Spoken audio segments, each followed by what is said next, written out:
అందరికీ welcome to Sairam సంపత్రావ్ education. నా పేరు Vaishnavi and welcome to TSPSC group and polity MCQ series. So ఈ రోజు పాలిటీ ఎంసీక్యూ సిరీస్ లో భాగంగా మనం డీల్ చేసుకునే టాపిక్ ఏంటంటే again we are going to discuss the state judiciary. So మనం కంటిన్యూ చేయబోతున్నాం లాస్ట్ క్లాస్ ని. So this is part 2 of the state judiciary and ఇంకొక పార్ట్ వస్తుంది. With that will finish the total state judiciary అనమాట. ఈ రోజు main గా మనము సబార్డినేట్ కోర్ట్స్ గురించి అండ్ మిగతా అంశాలు అడ్మినిస్ట్రేటివ్ ట్రిబ్యునల్స్ అండ్ మిగతా ట్రిబ్యునల్స్ ఏవైతే ఉంటాయో వాటి గురించి డీల్ చేద్దాం and that related to MCQs. So మిగతా నెక్స్ట్ చాప్టర్ లో గ్రామ్ న్యాయాలయాస్, ఫ్యామిలీ కోర్ట్స్, లోక్ అదాలత్స్ గురించి డిస్కస్ చేద్దాం అండ్ దానికి సంబంధించిన MCQs. Okay, before getting in to the video let me give you small announcement regarding the paid courses that we have launched.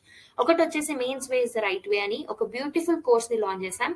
So దీని ద్వారా this particular course will become a one stop solution అనమాట for TSPSC group 1 mains. So mains అనే పేరులోనే main అని exam, this is the main exam అని మనకు తెలుస్తుంది. So this is the exam which will decide your rank.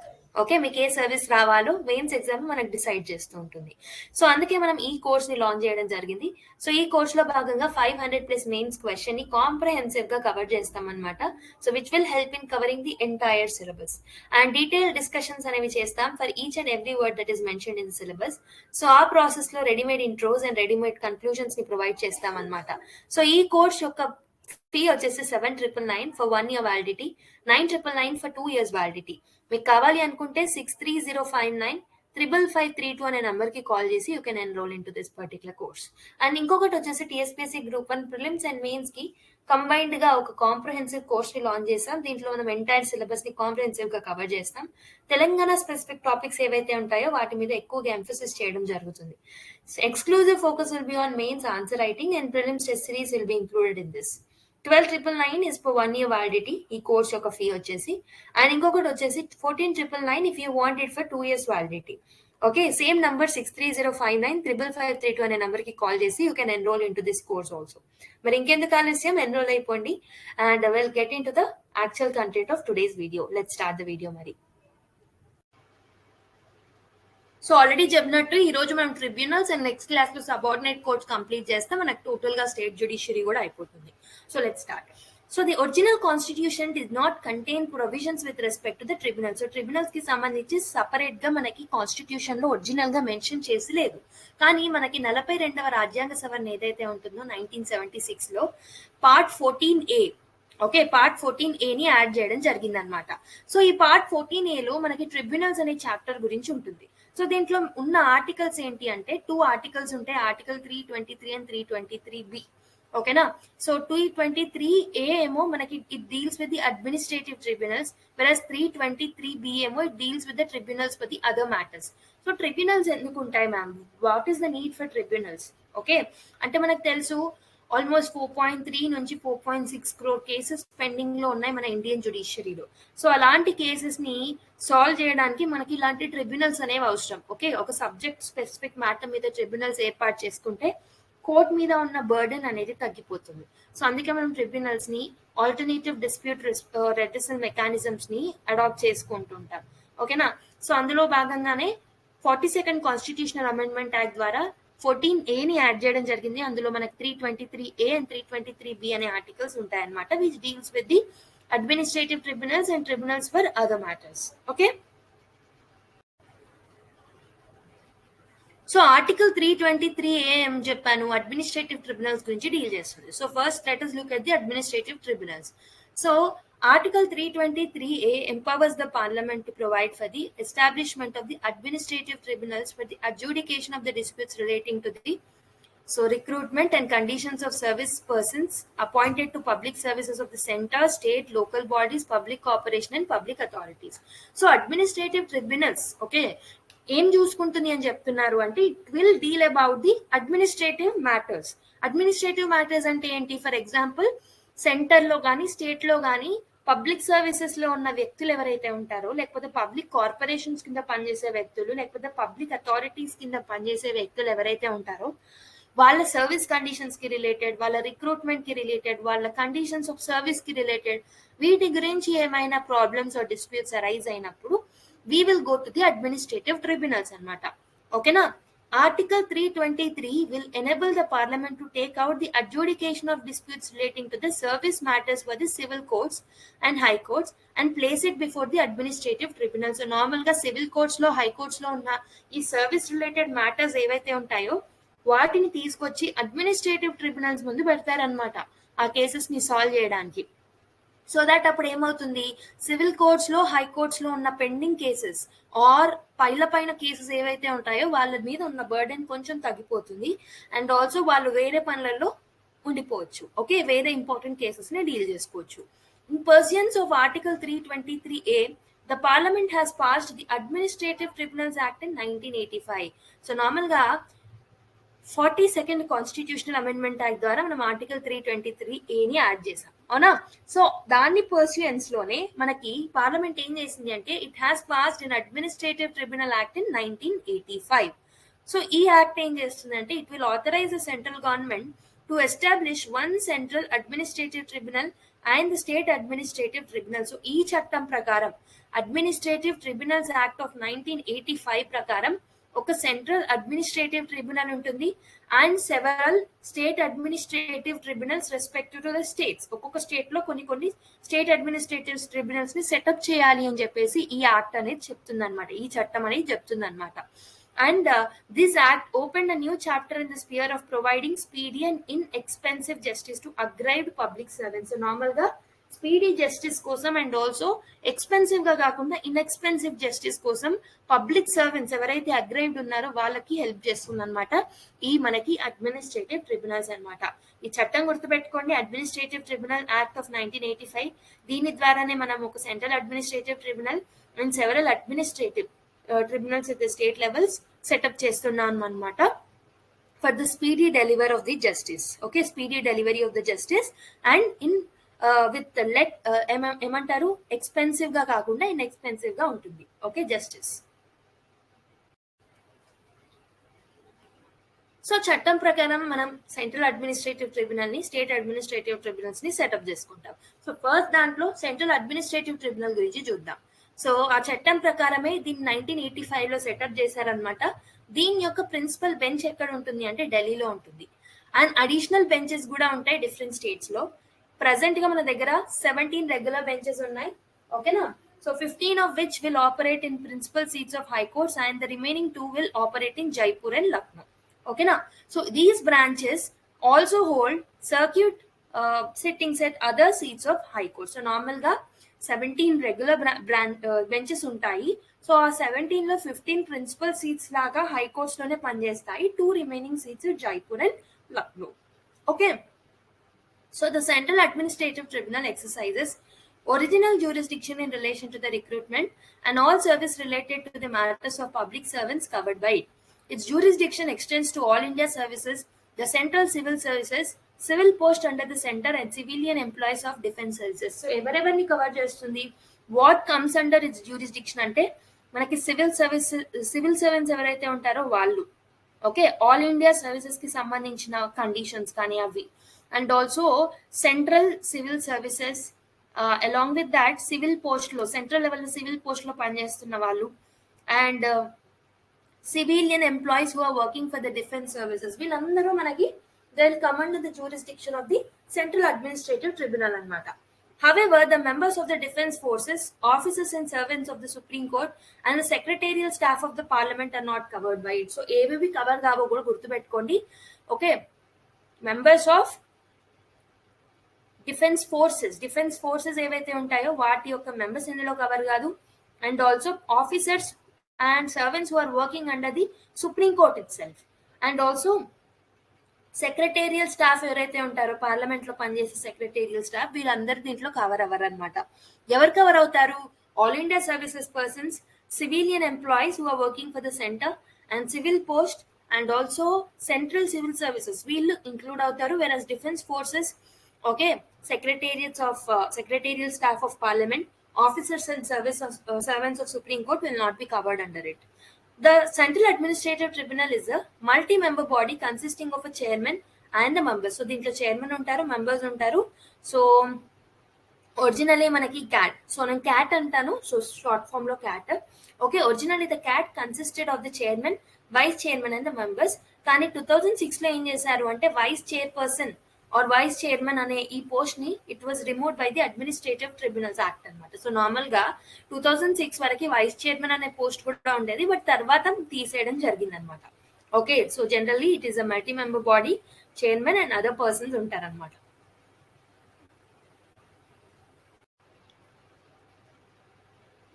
Hence there are now no vice chairperson. So నేను మీకు already చెప్పినట్టు 2006 act amendment act ప్రకారం దాన్ని రిమూవ్ చేయడం జరిగింది. సో ఇప్పుడు మనకు వైస్ చైర్మన్ అనే పోస్ట్ క్యాట్ లో ఉండరనమాట. At present the sanction strength of the chairman is 1 and sanction strength of the members is 65. ఒకసారి చెక్ చేస్తాను, let me check and tell you. So మనకి యాజ్ ఆఫ్ నవ్ 65 కాదు, as of now, as of 2022 last update is on 2022 PIB ప్రకారం చెప్తున్నాను. ఓకేనా, so 70 members ఉంటారు, including chairman there are 70 members అనమాట. ఇప్పుడు 35 జుడిషియల్ స్పియర్ ని ఓకే కవర్ చేస్తూ 35 అడ్మినిస్ట్రేటివ్ స్పియర్ ని కవర్ చేస్తూ 70 మెంబర్స్ ఉన్నారు ప్రెసెంట్ గా. Okay, so they are drawn from judicial and administrative streams and are appointed by the president. So ఎవరు appoint చేస్తారు? ప్రెసిడెంట్. ప్రెసెంట్ స్ట్రెంత్ ఎంత? 70. 35 from judicial, 35 from administrative sphere. This is including the chairman. అంటే 69 plus 1 అని గుర్తుపెట్టుకోండి. Okay, so they hold office for the term of 5 years. 5 years వరకు వాళ్ళ office అనేది ఉంటుంది, ఆర్ఎల్స్ 65 years వరకు ఉంటుంది అనమాట. In case of a chairman 65 years. In case of the other members other than chairman 62 years వరకు వాళ్ళు వర్క్ చేసుకోవచ్చు. ఓకేనా, ఒకవేళ 62 years క్రాస్ కాకపోతే 5 years అనేది వాళ్ళ original tenure.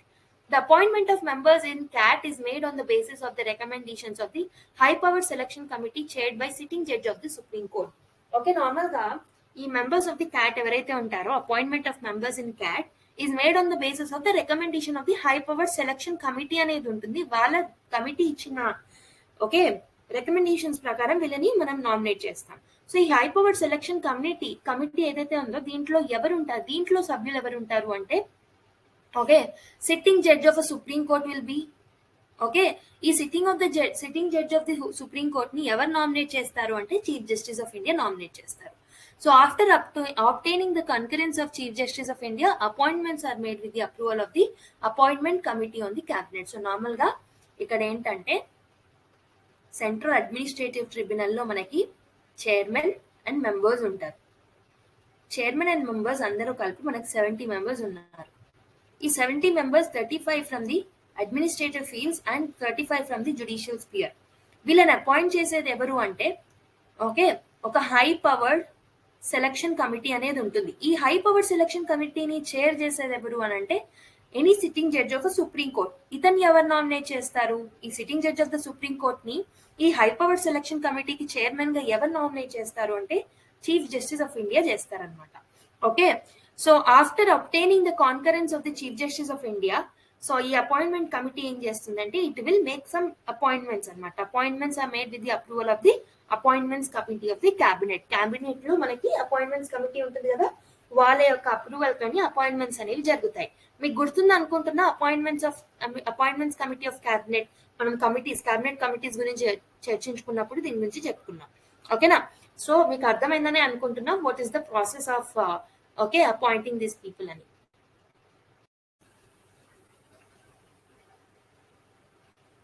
So this CAT is not bound by the procedure laid down in the Civil Procedure Code of 1908. So normal గా civil procedure code ఏదైతే ఉంటుందో దాని ప్రకారం క్యాట్ అనేది ఉండదన్నమాట.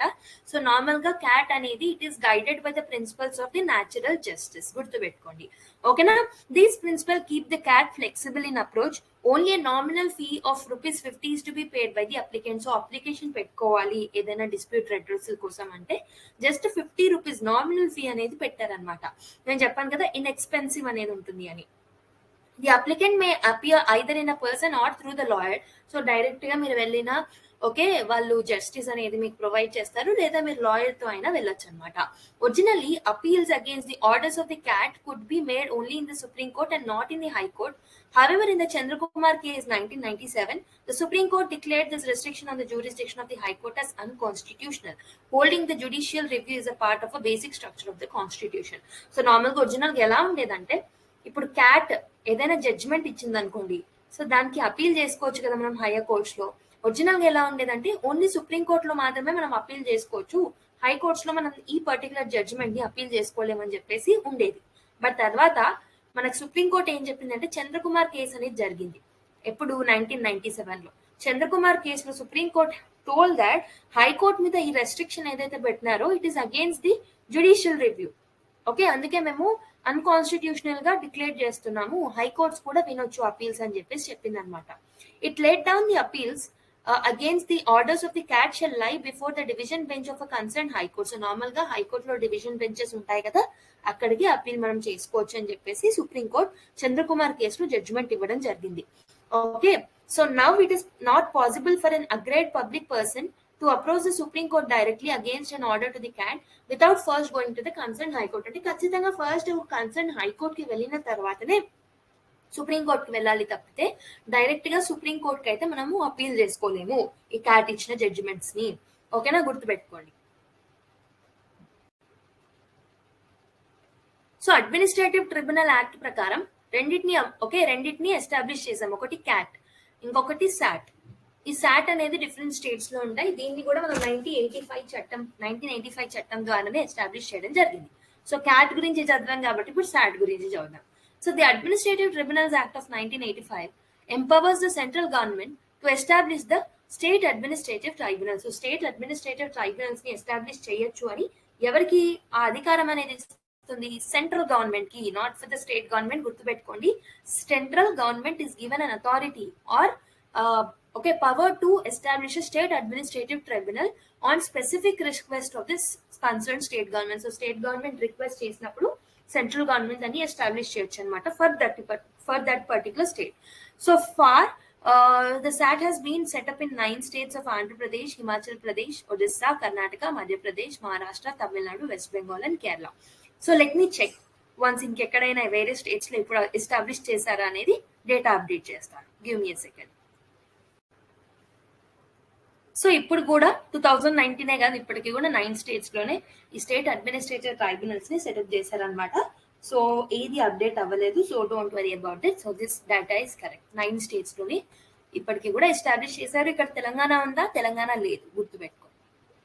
ఓకే, వెరస్ ఆంధ్రప్రదేశ్ ఉంది. So whereas the Madhya Pradesh, Tamil Nadu and Himachal Pradesh tribunal have since been abolished. Okay, but subsequently the Himachal Pradesh re-established the SAT and the state of Tamil Nadu has also requested now to re-establish the same. So Tamil Nadu కూడా request చేసుకుంది, కొన్ని abolish చేసుకున్నాయి, మళ్ళీ హిమాచల్ ప్రదేశ్ లాంటి states మళ్ళీ re-establish కూడా చేసుకున్నాయి అనమాట. Further the state government of Haryana has requested to establish SAT for the state. On the other hand, the state government of Odisha has submitted a proposal for it. So చాలా states proposals ని కూడా పెట్టుకున్నాయంట SAT ని establish చేయమని for that particular state. Like the CAT, SAT exercised original jurisdiction in relation to the recruitment and all service matters of the state government employees. అక్కడేమో central government employees అంటే central civil services లో all India services ఏవైతే ఉంటాయో అవన్నీ మన cat కిందికి వస్తాయమన్నాము. So ఇక్కడ service matters related to the state government employees come under the SAT అనమాట. The chairman and the members of the SAT are appointed by the president after consultation with the governor of that particular state. So ఇక్కడ కూడా chairman and members ని అక్కడేమో ఒక select committee ఉంటుంది, దాని తర్వాత president appoint చేస్తారు. ఇక్కడేమో president after consultation with the governor of the state ఆ పర్టికులర్ మెంబర్స్ ని అపాయింట్ చేస్తారనమాట సాట్ లో. The act also make a provision for setting up of a joint administrative tribunal for 2 or more state. A JAT exercises all the jurisdiction and powers exercisable by administrative tribunals for such states. So normal గా state administrative ట్రిబ్యునలే కాకుండా ఒక 2 or more states కి కలిపి ఒక common administrative tribunal which is also known as JAT. JAT అంటే ఏంటి? Joint administrative tribunals ని కూడా సెటప్ చేయొచ్చు. అండ్ ఈ జాట్ కి కూడా సాట్ లాగానే అన్ని పవర్స్ అండ్ ఫంక్షన్స్ అనేవి ఉంటాయి అన్నమాట. The chairman and members of JAT are appointed by the president after consultation with the governors of that particular concerned state. So normal గా JAT యొక్క మెంబర్స్ నేమో ఆ 2-3 స్టేట్స్ ఏవైతే కంబైన్డ్ అయ్యి JAT ని ఎస్టాబ్లిష్ చేసుకుంటున్నాయో ఆ స్టేట్స్ లో ఉన్న అన్ని గవర్నర్స్ ని కన్సల్ట్ అయిన తర్వాతే ప్రెసిడెంట్ దాని యొక్క మెంబర్స్ ని నామినేట్ చేయొచ్చు అనమాట. ఓకేనా? సో మనము we have seen about CAT and we have seen about SAT also. So ఇప్పుడు tribunals for other matters, okay, మిగతా మ్యాటర్స్ కి రిలేటెడ్ ట్రిబ్యునల్స్ గురించి చూద్దాం. అండర్ ఆర్టికల్ 323B, 323 ఏమో అడ్మినిస్ట్రేటివ్ మ్యాటర్స్ కి సంబంధించి అండ్ 323B ఏమో అదర్ మ్యాటర్స్ కి సంబంధించి అని చెప్పాను. So the parliament and the state legislatures are authorized to provide for the establishment of tribunals for the adjudication of the disputes relating to the following matters. So normal ga parliament ki power icharu and state legislature also have a power to establish a tribunals for adjudication of disputes regarding some matters. A matters entante taxation ki related, import export, foreign exchange, industrial and labor things ki sambandhinchi, land reforms ki sambandhinchi, urban property, okay, ceiling on urban property, elections to the parliament and state legislatures, foodstuffs, okay, rent and tenancy rights. So వీటికి సంబంధించిన administrative tribunals ని setup చేసుకోవచ్చు ఆ respective state legislatures and parliament when ever it is required. Okay, article 323A and 323B differs in 3 aspects అన్నమాట. దేంట్లో difference అనేది ఉంటుందో చూద్దాం. 323A ఏమో it contemplates the establishment of tribunals for the public service matters only, whereas 323B ఏమో మిగతా matters. Already ఈ particular distinction మనకు తెలిసిందే. Okay, while tribunals under 323A can be established only by the parliament. So 323A నేమో parliament చేతిలో మాత్రమే power ఉంటుంది. So as I have told 323B ఏమో స్టేట్ లెజిస్లేచర్స్ కి కూడా పవర్ ఉంటుంది అనమాట to establish tribunals for other matters. ఓకేనా? సో నెక్స్ట్ వచ్చేసి ఇంకో డిఫరెన్స్ ఏంటంటే under 323A only one tribunal for the centre and one for each state or 2 or more for each state may be established. So there is no question of hierarchy of tribunals, whereas under article 323B a hierarchy of tribunals may be created. So normal ga 323A administrative tribunals ఏవైతే ఉంటాయో ఒకటి state కి ఒకటి centre కి అంటే cat, okay, సాట్ అనేవి ఉంటాయి. కావాలి అనుకుంటే జాట్ ని కూడా ఎస్టాబ్లిష్ చేసుకోవచ్చు ఫర్ 2 or more స్టేట్స్. ఇక్కడ హైయరార్కీ అనేది ఉండదు అనమాట. ఓకే, విరాజ్ 323B కింద ఎస్టాబ్లిష్ చేసిన ట్రిబ్యునల్స్ లో మనకి ఎన్నైనా ఎస్టాబ్లిష్ చేసుకోవచ్చు and also there should be an hierarchy. ఓకేనా? అండ్ ఇన్ చంద్రకుమార్ కేస్ ఇంతకు ముందు కూడా చూసాము. The Supreme Court declared those provisions of these 2 articles which excluded the jurisdiction of the High Courts and the Supreme Court as unconstitutional. Hence, the judicial remedies are now available against the orders of this tribunal. So, normal ga చెప్పాను కదా, supreme కోర్టులో appeal చేసుకోవాలి direct గా అని చెప్పారు. So దాన్ని దాన్ని unconstitutional గా డిక్లేర్ చేసింది supreme court. And supreme court has told that first high courts కి అపీల్ చేసుకోవాలి, తర్వాత సుప్రీం కోర్ట్ కి అపీల్ చేసుకోవాలి అని చెప్పేసి. ఓకేనా? సో నౌ జుడిషియల్ రెమెడీస్ అనేవి so they are applicable or available against the orders of this particular tribunals. Okay,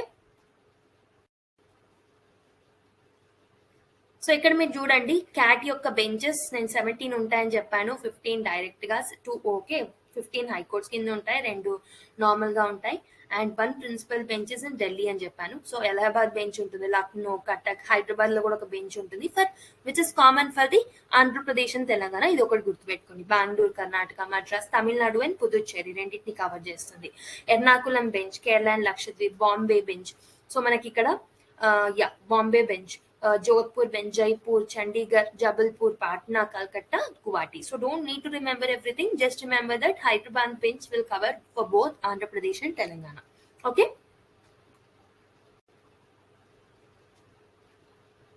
So circuit sittings అనేవి కూడా ఉంటాయి అన్నమాట. సో అవి so again don't need to remember everything. Okay. So tribunals లో important articles 323A about administrative tribunals and 323B about tribunals for other matters. Okay, ఇది కూడా discuss చేసాము already. So ఇప్పుడు ఒకసారి క్వశ్చన్స్ ని సాల్వ్ చేద్దాం కొన్ని.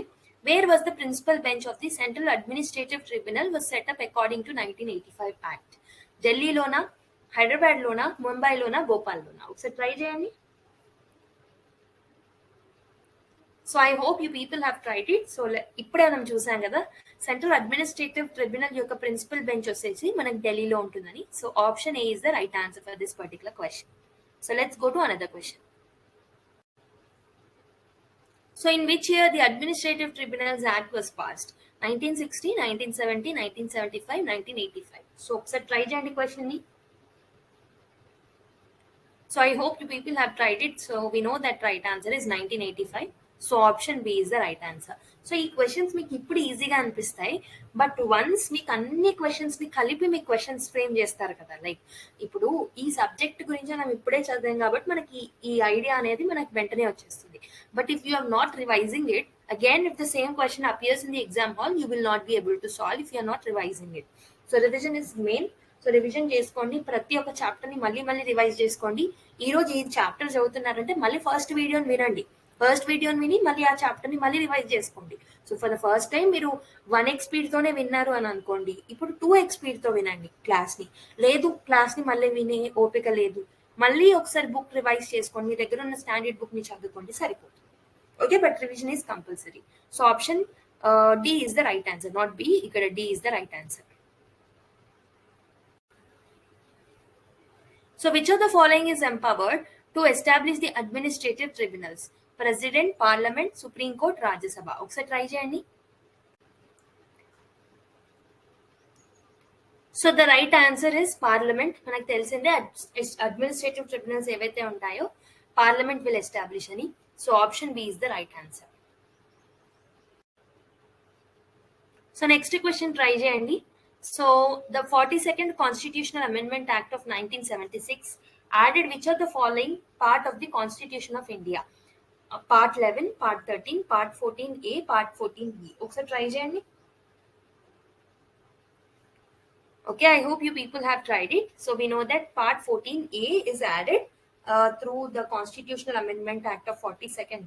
Okay, 42nd Constitutional Amendment Act of 1976, through which we have established tribunals for other matters and tribunals for the administrative purposes. Okay, so option C is the right answer. So a question is solved cheyandi. So the Central Administrative Tribunal adjudicates disputes and complaints with respect to the service of persons who are appointed to public servants and post in connection with the affairs of union, except the members of the defense service. So this is option A. Option B is officials and servants of the Supreme Court or High Court. Option C, members of the secretarial staff of Parliament or state legislatures, members of defense services. So ఈ 4 options లో ఏది right answer అనుకుంటున్నారో pause చేసి try చేయండి ఒకసారి. So I hope you people have tried it. So we know that answer is A. So appointed, so union లో అంటే central లో ఉన్న public services and post related disputes ని ఎక్సెప్ట్ డిఫెన్స్ సర్వీసెస్ ని deal చేస్తుంది administrative tribunals of central level అని మనకు తెలుసు. So option A is the right answer. Okay, so defence services గురించి డీల్ చేయదు, సెక్రటేరియల్ స్టాఫ్ ఆఫ్ పార్లమెంట్ గురించి deal చేయదు. These are exceptions we have studied. Officials and servants of the Supreme Court or High Court will not be coming under the adjudication of the CAT అని చెప్పాను already. So option A is the right answer. So ఇంకొక point గుర్తుపెట్టుకోండి, 1976 లో మనకి Swaran Singh committee recommend చేసింది అనమాట for the establishment of the administrative tribunal. So అది గుర్తుపెట్టుకోండి, ఏ కమిటీ? Swaran Singh committee. So Swaran Singh committee ఇంకొకటి కూడా రికమెండ్ చేసింది, అదేంటో మీరు కామెంట్ చేయండి, ఓకేనా? So the parliament pass the administrative tribunals act in 1985, 75, 82, 87. So ఇందులో ఆన్సర్ ఏంటో ఒకసారి ట్రై చేయండి. So we know that answer is option A అని. సో 1985 లో అడ్మినిస్ట్రేటివ్ ట్రిబ్యునల్స్ యాక్ట్ అనేది వచ్చింది. So option A is the right answer. So next question is which article of the Constitution of India deals with administrative tribunals? Article 322, Article 323, Article 323A and Article 323B. ఒకసారి try చేయండి question ని.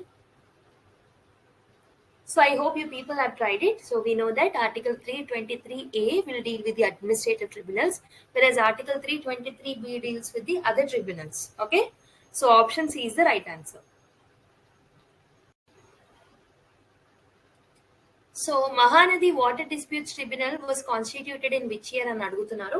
So ఈ particular question ఏదైతే ఉందో ఇది మీకు homework. So ఒకసారి దీని గురించి గూగుల్ సెర్చ్ చేసి దీని ఇష్యూ ఏంటో అనేది తెలుసుకోండి.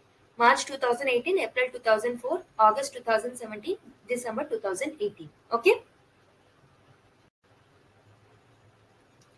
Part 14A of the Constitution of India deals with which of the following? Administrative tribunals, adjudication or trials by tribunals in respect to the enforcement of any tax, adjudication or trial by tribunals in respect to the ceiling on urban property, adjudication or trial by tribunals in respect to industrial and labor disputes. So which of the following statements given above is or are correct? Option A 1, 2, 3 and 4, option B 1, 2 and 3, option C 3 and 4, option D 1 and 4. ఒకసారి try చేయండి. So I hope you people have tried it. The right answer is option A అన్నమాట. It deals with all of them. Administrative tribunals గురించి deal చేస్తుంది article 323A and మిగతా వాటన్నిటి గురించి 323B చూసుకుంటుంది. అవునా? సో మనం ఆల్రెడీ అన్నిటి గురించి డీటెయిల్ గా చెప్పుకున్నాం. So option A is the right answer. So which one of the following is a quasi-judicial authority? Central Vigilance Commission, National Commission for Women, Comptroller and Auditor General of India, Administrative Tribunal. So ఒకసారి try చేయండి. So the right answer is administrative tribunals అన్నమాట. So administrative tribunals are the quasi-judicial body. Actually జుడిషియరీకి overload అయిన విషయాలు okay ఏవైతే ఉంటాయో వాటిని ఈ particular quasi judicial bodies deal చేస్తూ ఉంటాయి. అందులో మనకి ఒకటి వచ్చేసి అడ్మినిస్ట్రేటివ్ ట్రిబ్యునల్ అన్నమాట. క్వాజీ జ్యుడిషియల్ బాడీ అంటే ఏంటంటే so the power will be vested with the commission established by law administrative officers or bodies to determine the rights of those who appear before it. అంటే ఏదైతే ఒక చట్టం ద్వారా ఏర్పడిందో ఒక body ఒక చట్టం ద్వారా ఏర్పడి సో దాని కింద ఓకే ఉన్న జ్యూరిస్డిక్షన్ ప్రకారం ఎవరైతే మనుషులు దాని దగ్గరికి జస్టిస్ కోసం వస్తారో వాళ్ళకి జస్టిస్ ఇవ్వడాన్ని మనము క్వాజీ జ్యుడిషియల్ బాడీస్ అని అంటాం. ఓకేనా? క్వాజీ అంటే ఏంటి? ఇది మొత్తం జ్యుడిషియల్ కాదు, మొత్తం జ్యుడిషియరీ లేకుండా కూడా కాదు, అంటే కొంచెం అంటే హాఫ్ జ్యుడిషియరీ లాగా పనిచేస్తూ ఉంటుంది అనమాట. జ్యుడిషియరీ కింద వచ్చి రాకపోయినప్పటికీ జ్యుడిషియరీ లాగా పనిచేస్తుంది కాబట్టి క్వాజీ జ్యుడిషియల్ బాడీ అని అంటాం. So option D is the right answer.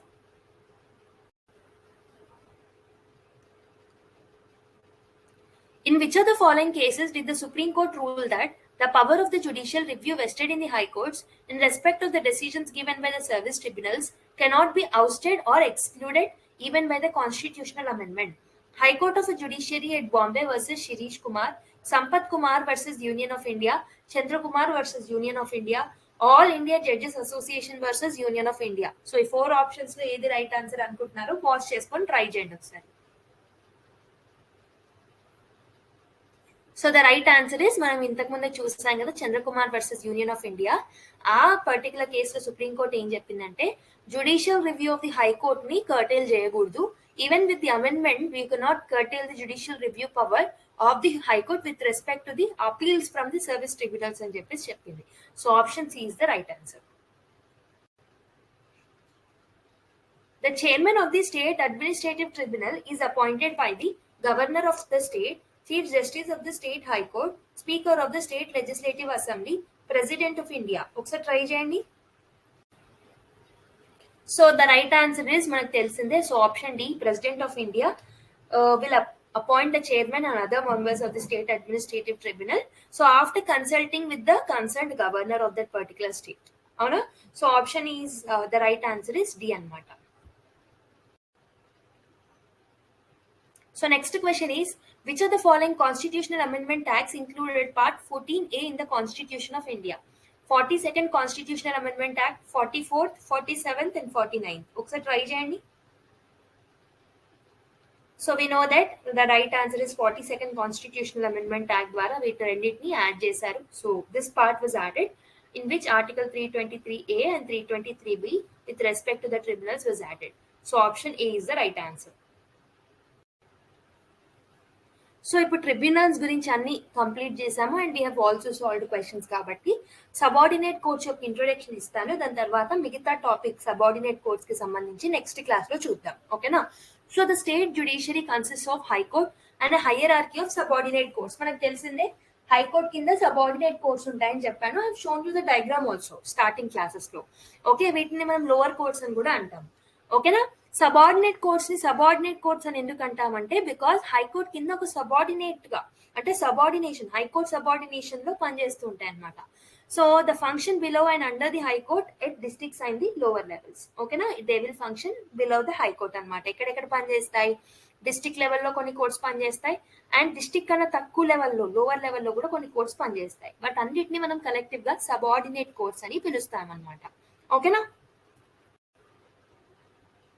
So మనకి ఈ పార్ట్ 6 ఆఫ్ ది కాన్స్టిట్యూషన్ లో ఆర్టికల్ 233 నుంచి ఆర్టికల్ 237 మధ్యలో రాజ్యాంగంలో ఉన్న ఈ అంశాలు ఏవైతే ఉంటాయో అవి they will deal with the regulation and organisation of the subordinate courts and it will also deal about the independence of the subordinate court from the executive అనమాట.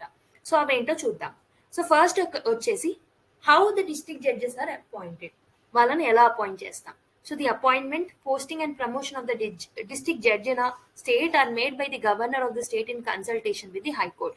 So normal ga district judges ni appoint chesedi evaru ante governor of that particular state. So governor em chestadu, first high court ni approach ayi after consulting high court cheppina decision prakaram district judges ni appoint chestadu annamata. A person to be appointed as a district judge should have a following qualifications. Em qualifications undali. He should not already be in the service of the central of the state government. So central government lo gaani state government lo gaani already public service lo undi undagurdu. Okay na, he should not be the member of the public service in central or state government.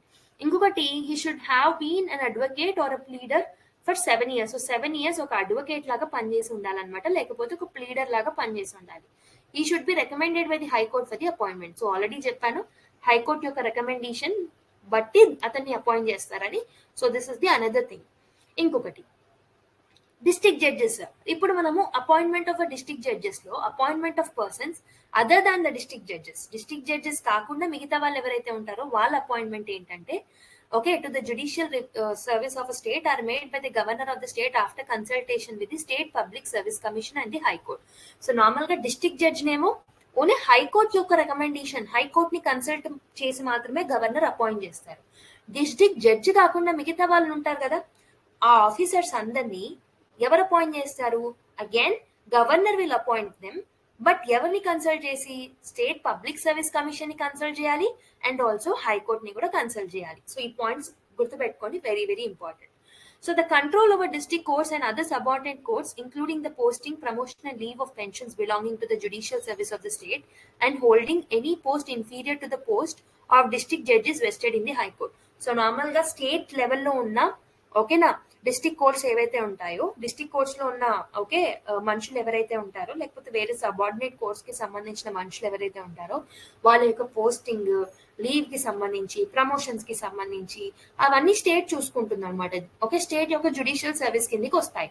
లేదు ఇంకా inferior post అనిపిస్తే అవి high courts లో దాని power అనేది ఉంటుంది. I repeat it again, మనకి subordinate courts ఉంటాయి, ఓకే డిస్ట్రిక్ట్ కోర్ట్స్ ఉంటాయి. సో ఇందులో పనిచేసే ఆఫీసర్స్ కానీ మిగతా వాళ్ళు ఎవరైతే స్టాఫ్ ఉంటారో వాళ్ళకి సంబంధించిన ప్రమోషన్స్, లీవ్, ఓకే పోస్టింగ్, వీటన్నిటి గురించి చూసుకునేది ఎవరు అంటే స్టేట్ యొక్క judicial service will look in to that. ఓకేనా, వీళ్ళు కాకుండా ఇంకా ఇన్ఫీరియర్ పోస్టులు ఏవైతే ఉంటాయో ఇన్ఫీరియర్ పోస్టులకు సంబంధించిన సర్వీస్ కండిషన్స్ ని చూసుకునేది ఎవరు అంటే హైకోర్ట్స్ అనమాట. ఓకేనా, గుర్తుపెట్టుకోండి పాయింట్స్ ని.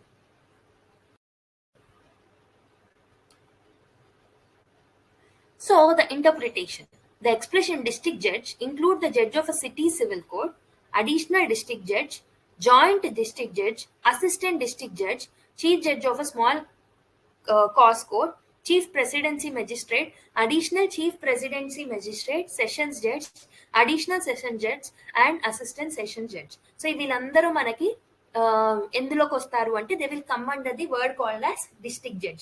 డిస్ట్రిక్ట్ జడ్జ్ అంటే ఎవరెవరు వస్తారు, ఎవరెవరిని మనం డిస్ట్రిక్ట్ జడ్జ్ ని పిలవచ్చు అంటే ఓకే సో ఒక సిటీ సివిల్ కోర్ట్ లో పనిచేసే జడ్జ్ ని, అడిషనల్ డిస్ట్రిక్ట్ జడ్జ్ ని, జాయింట్ డిస్ట్రిక్ట్ జడ్జ్ ని, అసిస్టెంట్ డిస్ట్రిక్ట్ జడ్జ్ ని, okay and additional session judge ని, అసిస్టెంట్ సెషన్ జడ్జ్ ని, chief justice R chief judge of small cos court కి సంబంధించి. అంటే వీటన్నిటి గుర్తుపెట్టుకోదు, జస్ట్ డిస్ట్రిక్ట్ జడ్జ్ అంటే ఒక పర్సన్ కాదు, ఒక గ్రూప్ ఆఫ్ పర్సన్స్, వాళ్ళందరినీ మనం డిస్ట్రిక్ట్ జడ్జెస్ అనే పిలుస్తామని ఒక పర్టికులర్ థింగ్ ని మీరు గుర్తుపెట్టుకోండి. So the expression judicial service means a service consisting exclusively of persons intended to fill the post of a district judge and other civil judicial post inferior to the post of a district judge. So normal గా district judge కి కింద inferior గా ఉన్న ప్రతి ఒక్క office ఎవరైతే ఉంటారో వాళ్ళందరూ జుడిషియల్ సర్వీసెస్ లో ఉన్నారు అని అర్థం. So these posts are under the judicial services. ఓకేనా, application of the above provision to the central certain magistrates. So the governor may direct that the above mentioned provisions relating to the person in the state judicial service would apply to any class or classes of magistrate in the state. So ఈ provisions judicial service కింద ఎవరు వస్తారు, district judge కింద ఎవరు వస్తారు అని ఎవరు decide చేయొచ్చు అంటే governor May direct the above mentioned provisions relating to the persons, okay, or classes of magistrates in the state. So normal ga governor will decide anamata ఎవరెవరు district judges కిందకి వస్తారు, ఎవరు judicial services కిందకి వస్తారు అని. ఓకేనా? సో ఈ points ని మాత్రం గుర్తుపెట్టుకోండి. సో చాలా టిపికల్ పాయింట్స్ ఇవి. సో టోటల్ గా వీళ్ళ నేమ్స్ గుర్తుపెట్టుకోక్కర్లేదు. బట్ డిస్ట్రిక్ట్ జడ్జ్ అంటే దాన్ని ఇంటర్ప్రిట్ చేసేటప్పుడు డిస్ట్రిక్ట్ జడ్జ్ కింద చాలా మంది జడ్జెస్ ని మేము డిస్ట్రిక్ట్ జడ్జ్ గా పిలుస్తాం. ప్లస్ డిస్ట్రిక్ట్ జడ్జి కింద పనిచేసే ఆఫీసర్స్ అందరినీ మనము జుడిషియల్ సర్వీస్ ఆఫీసర్స్ అని పిలుస్తాం అనమాట.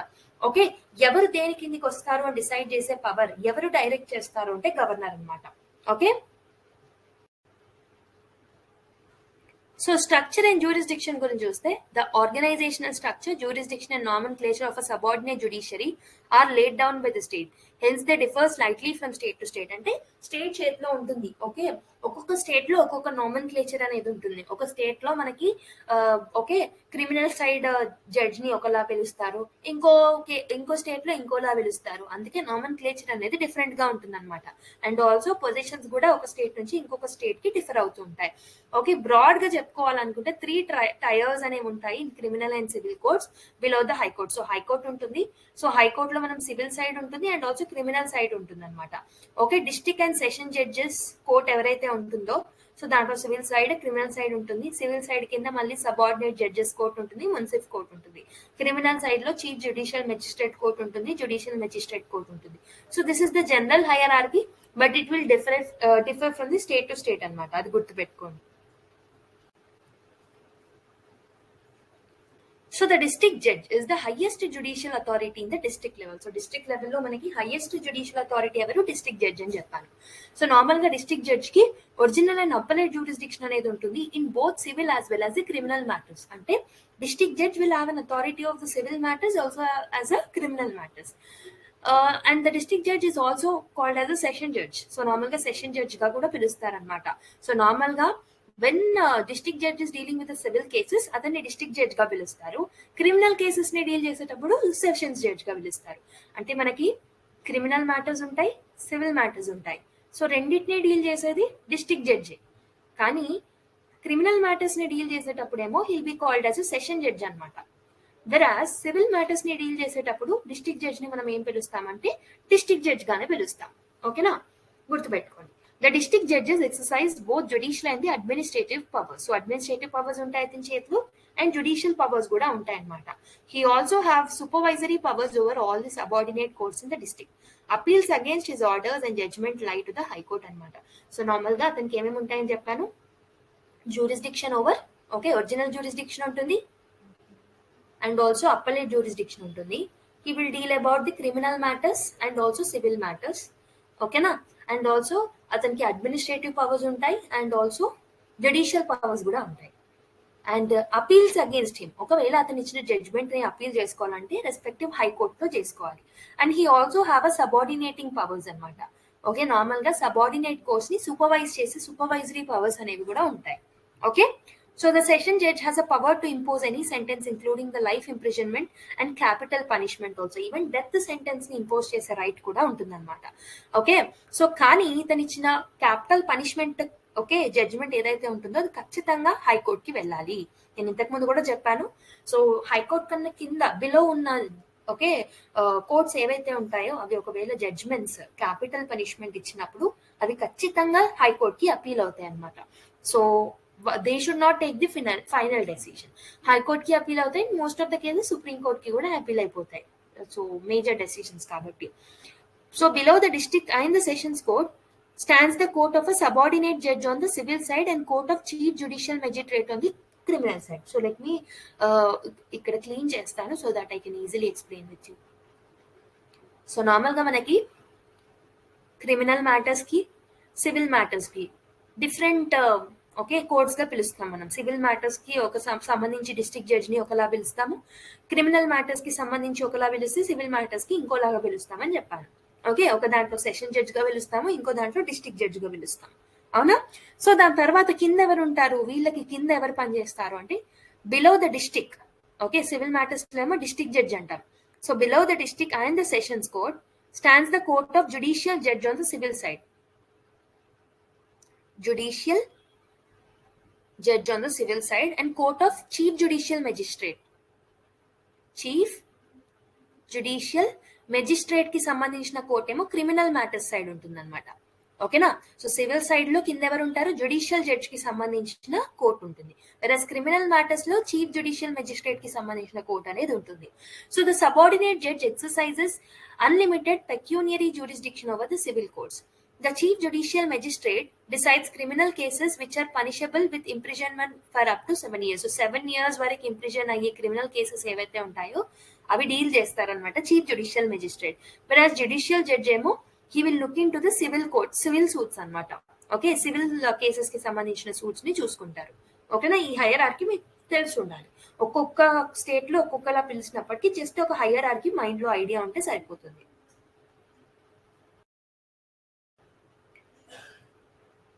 సో మళ్ళీ వాళ్ళ కింద ఎవరు ఉంటారు? సివిల్ సైడ్ లో సబార్డినేట్ లెవెల్లో కోర్ట్ ఆఫ్ మున్సిఫ్ ఉంటుంది, and on the criminal side it is judicial magistrate. ఓకేనా? మున్సిఫ్ కోర్ట్ ఏమో సివిల్ సైడ్ లో ఉంటే జ్యుడిషియల్ మెజిస్ట్రేట్ ఏమో క్రిమినల్ సైడ్ లో ఉంటారు. So the munsif court possess the limited jurisdiction. Munsif court లో లిమిటెడ్ జ్యూరిస్డిక్షన్ ఉంటుంది, and it will only decide the civil cases of the small pecuniary stake, అంటే చాలా తక్కువ అమౌంట్ కి సంబంధించిన సివిల్ కేసెస్ మాత్రమే మున్సిఫ్ కోర్ట్ చూసుకుంటుంది అనమాట. సో వెరాస్ జ్యుడిషియల్ మెజిస్ట్రేట్ అంటే క్రిమినల్ సైడ్ లో ఉన్న సబార్డినేట్ కోర్ట్ ఏదైతే ఉందో it will look in to the criminal cases which are punishable up to 3 years అనమాట. సో దీని అబౌవ్ ఏమో 7 years. సో ఇదేమో 3 years వరకు ఓకే సంబంధించిన కేసెస్ ని డీల్ చేస్తుంది అనమాట. In some metropolitan cities there are city civil courts, chief judges on the civil side and court of the metropolitan magistrate on the criminal side. So metropolitan cities లో ఎవరు ఉంటారు అని అంటే okay city civil courts ఏమో civil side ఉంటారు, metropolitan magistrates ఏమో criminal side లో ఉంటారు. ఓకేనా? Some of the states and presidency towns have established small causes court also. So normal గా ప్రెసిడెన్సీ టౌన్స్, స్టేట్స్ టౌన్స్ ఏవైతే ఉంటాయో అక్కడ మనకి కాజెస్ కోర్ట్స్ అనేవి కూడా ఉంటాయి అనమాట. సో నార్మల్ గా ఈ కాజెస్ కోర్ట్స్ ఏం చేస్తాయంటే they will decide the civil cases of the small value in summary manner. So normal గా చిన్న చిన్న సివిల్ మ్యాటర్స్ గురించి కాజెస్ కోర్ట్స్ డీల్ చేస్తాయి. So and they decisions are final, but the high court possess a power of revision also. So final decisions అయినప్పటికీ high court వాటిని revise కూడా చేయొచ్చు. And ఇంకొన్ని స్టేట్స్ లో మనకి పంచాయత్ కోర్ట్స్ ఉంటాయి which deals with the petty civil and criminal cases, and న్యాయ Panchayat, gram కచరీ, okay అదాలతీ Panchayat అదాలతీ ఇలాంటివి చాలా కోర్ట్స్ అనేవి ఉంటాయి అనమాట. ఒక్కొక్క స్టేట్ లో ఒక్కొక్క లెవెల్లో ఒక్కొక్కలాగా ఉంటాయి అనమాట. సో ఇక్కడ కొన్ని ఇంపార్టెంట్ ఆర్టికల్స్. ఆర్టికల్ 233 ఏమో appointment of district judges. District judges కి సంబంధించిన అపాయింట్మెంట్ ఏం చెప్పాను మీకు? డిస్ట్రిక్ట్ జడ్జెస్ ని అపాయింట్ చేసేది ఎవరు? Governor in consultation with the high court. Next 233A validation of appointments of and judgments delivered by certain district judges. So normal గా certain district judges చేసిన జడ్జిమెంట్స్ కి వాలిడేషన్ కి సంబంధించి 233A లో ఉంటుంది. నెక్స్ట్ 234 లో ఏముంటుంది అంటే recruitment of persons other than the district judge to the judicial service. So వీళ్ళని ఎవరు అపాయింట్ చేస్తారు? Governor, okay with the high court యొక్క రికమెండేషన్స్ అండ్ ఆల్సో స్టేట్ యొక్క పబ్లిక్ సర్వీస్ కమిషన్ ఏదైతే ఉంటుందో దాని రికమెండేషన్స్ తోనే గవర్నర్ అపాయింట్ చేస్తారు. 234 కింద వస్తుంది.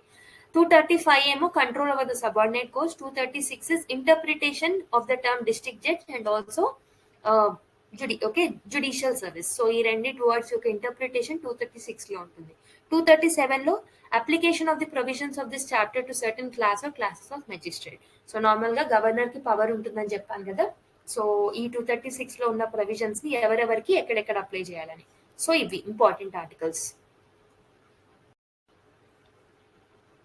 అండ్ ఇంకొక important thing, national legal service authority అనే ఒక అంశం. సో ఈ ఇయర్ అది UPSC civil service mains exam లో అడిగారు ఈ క్వశ్చన్ ని. సో నార్మల్ గా మనం ప్రిలిమ్స్ పాయింట్ ఆఫ్ వ్యూలో చదివి వెళ్ళిపోతాం, బట్ మెయిన్స్ ఎగ్జామ్స్ లో కూడా అడుగుతూ ఉంటారు. ఒకసారి చూద్దాం ఈ అంశం గురించి. ఆర్టికల్ 39A ఏదైతే ఉంటుందో కాన్స్టిట్యూషన్ లో, సో 39A ఆఫ్ DPSPs ఏం చెప్తుంది అంటే to provide for the free legal aid to the poor and weaker sections of the society and ensure justice for all. So 39A ప్రకారం పూర్ పీపుల్ ఎవరైతే ఉంటారో, who cannot afford for the legal aid, అలాంటి వాళ్ళకి free legal aid ని provide చేయాలి, so that justice అనేది అందరి sections of people కి వెళ్తుంది, రీచ్ అవుతుంది అని చెప్పేసి ఆర్టికల్ 39A చెప్తుంది.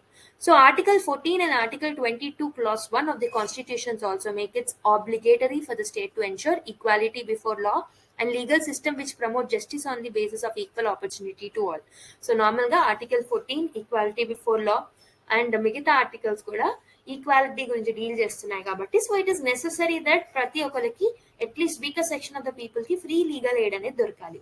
సో అందుకే మనం 1987 లో ఏం చేసామంటే the legal service authority act ని పాస్ చేయడం జరిగిందనమాట. సో దాన్ని మనం ఎప్పుడు ఫోర్స్ లోకి తీసుకొచ్చామంటే 1995 లో from 9th November it came in to force అనమాట. ఓకేనా? So it came into force to establish a nationwide uniform network for providing free and competent legal services to the weaker section of the society on the basis of the equal opportunity. So దేశాన్ని మొత్తానికి ఒక uniform చట్టం, ఒక uniform body అనేది ఉండాలి. ఆ body అనేది it should work for the weaker sections legal justice ఏదైతే ఉంటుందో దాన్ని ఫ్రీగా ఇవ్వడానికి అందరూ ఒకేలాగా వర్క్ చేయాలని చెప్పేసి 1995 లో 1987 చట్టం ఆధారంగా తీసుకొచ్చామన్నమాట. సో అలా ఎస్టాబ్లిష్ చేసిన బాడీ నాల్సా. నాల్సా అంటే ఏంటి? నేషనల్ లీగల్ సర్వీస్ అథారిటీ అన్నమాట. So it has been constituted under the Legislative Service Authority Act of 1987. So Legislative Service Authority Act of 1987 ప్రకారం నాల్సాని ఎస్టాబ్లిష్ చేశామన్నమాట. To monitor and evaluate implementation of the legal aid programmes and to lay down policies and principles for making legal service available under the act. So normal గా legal aid programmes కి సంబంధించిన provisions ని implement చేయడానికి, okay, and to lay down certain policies with respect to the legal services కి సంబంధించి frame చేయడానికి NALSA అనేది use అవుతుంది అనమాట. సో స్టేట్ లెవెల్లో కూడా మనకి స్టేట్ లీగల్ సర్వీస్ అథారిటీ అనేది ఉంటాయి in every high court. Okay, high court legal service authority committee అనేది కాన్స్టిట్యూట్ చేస్తాం. సో మనకి నాల్సా అనేది ఉంటుంది స్టేట్ లెవెల్లో, ఓకే, సాల్సా అనేది ఉంటుంది, అండ్ ఆల్సో దాంతో పాటు హైకోర్ట్స్ లో కూడా హైకోర్ట్ లీగల్ సర్వీస్ కమిటీస్ అనేవి ఉంటాయి అనమాట. డిస్ట్రిక్ట్ లీగల్ సర్వీస్ అథారిటీస్ కూడా ఉంటాయి, తాలూక్ లీగల్ సర్వీస్ కమిటీస్ అనేవి కూడా ఉంటాయి అనమాట డిస్ట్రిక్ట్స్ లో అండ్ తాలూక్ లెవెల్లో. ఓకేనా? So in order to implement the policies of NALSA frame చేసిన పాలసీస్ ని, డైరెక్షన్స్ ని ఇంప్లిమెంట్ చేసే బాధ్యత వీళ్ళకు ఉంటుంది అనమాట. ఓకేనా? And to help the people who are poor and who cannot afford the free legal, okay, who cannot afford the paid legal service, they will get the access of the free legal services అనమాట. ఓకేనా? గుర్తుపెట్టుకోండి. So in every state state legal service authority and in every high court high court legal service committee, ఈ తాలూక్ లెవెల్లో అవన్నీ మనం already చూసాం. So supreme court legal service committee has been constituted to administer and implement the legal service program in so far as it relates to the Supreme Court of India. Supreme court లో కూడా ఒక committee అనేది constitute చేశారు to administer and implement the legal services program. So NALSA ఏం చేస్తుందంటే it will lay down some policies, principles, guidelines, and it will also frame effective and economical schemes for the state legal service authority, okay, to implement the legal service program throughout the country. So normal గా NALSA ఏం చేస్తుందంటే legal services కి, free legal services కి సంబంధించిన policies ని, guide lines ని, principles ని, okay, మిగతా స్కీమ్స్ ని ఏర్పాటు చేస్తుంది. సో వాటిని ఇంప్లిమెంట్ చేసే బాధ్యత ఎవరిది అంటే, ఓకే, స్టేట్ లెవెల్లో ఉన్న legal service authorities and district లెవెల్లో, ఓకే, తాలూక్ లెవెల్లో ఉన్న అథారిటీస్ ఇంప్లిమెంట్ చేయాలన్నమాట.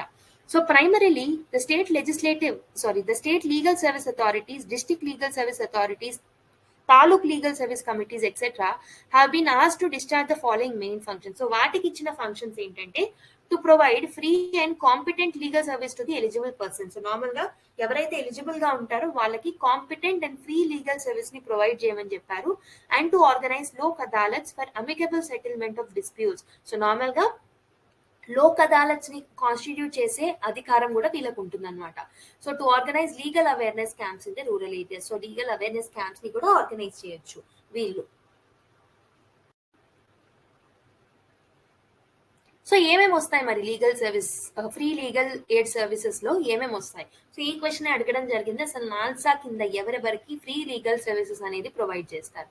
So the payment of court fee, process fee and all other charges payable or incurred in connection with the legal proceedings. Okay, providing service of lawyers యొక్క services ని ఇవ్వడం, court యొక్క fees ని, మిగతా charges ని వాళ్ళకి ఇవ్వడం, ఓకే, సర్టిఫైడ్ కాపీస్ ని అండ్ ఆర్డర్స్ ని, వాళ్ళకి లీగల్ డాక్యుమెంట్స్ ఏవైతే ఉంటాయో వాళ్ళకి ఇవ్వడం, preparation of appeal, paper book, including printing and translation of documents, ఇవన్నీ మనమే చూసుకోవాలి కదా నార్మల్గా అయితే.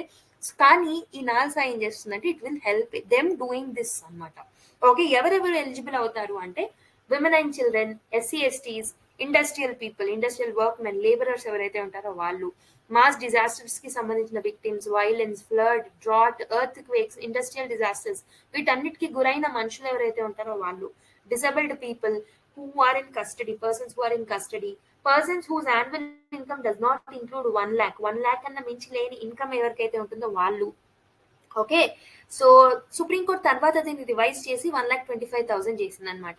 సో వాళ్ళకందరికీ కూడా ఫ్రీ లీగల్ ఎయిడ్ సర్వీసెస్ అనేవి వస్తాయి. So victim of trafficking in human beings or beggar, అంటే హ్యూమన్ ట్రాఫికింగ్ కి గురైన వాళ్ళు, వీళ్ళందరూ మనకి they are eligible for the legal services aid. So normal గా vulnerable sections like SC ST, women, children, disable. Okay, వీళ్ళే కాకుండా ఇండస్ట్రియల్ వర్కర్స్ ఎవరైతే ఉంటారో వాళ్ళు, and because of the victims of mass disaster, earthquakes, floods, drought, violence కి వీళ్ళు గురైన వాళ్ళు, హ్యూమన్ ట్రాఫికింగ్ కి సంబంధించిన వాళ్ళు, డిసేబుల్డ్ పర్సన్స్ ఆల్రెడీ చూసాం, persons who are already in custody and whose annual income is below 1,25,000. So these all will come under the, okay, so these all will be eligible for the free legal services అనమాట. Okay, so వీటికి సంబంధించిన ఇప్పుడు subordinate course చూసాం కొన్ని, and also మనం NALSA గురించి చూసాం కదా. సో వీటికి సంబంధించిన క్వశ్చన్స్ ని రేపటి వీడియోలో మనం సాల్వ్ చేసి దాని తర్వాత మిగతా టాపిక్స్ ని సాల్వ్ చేద్దాము.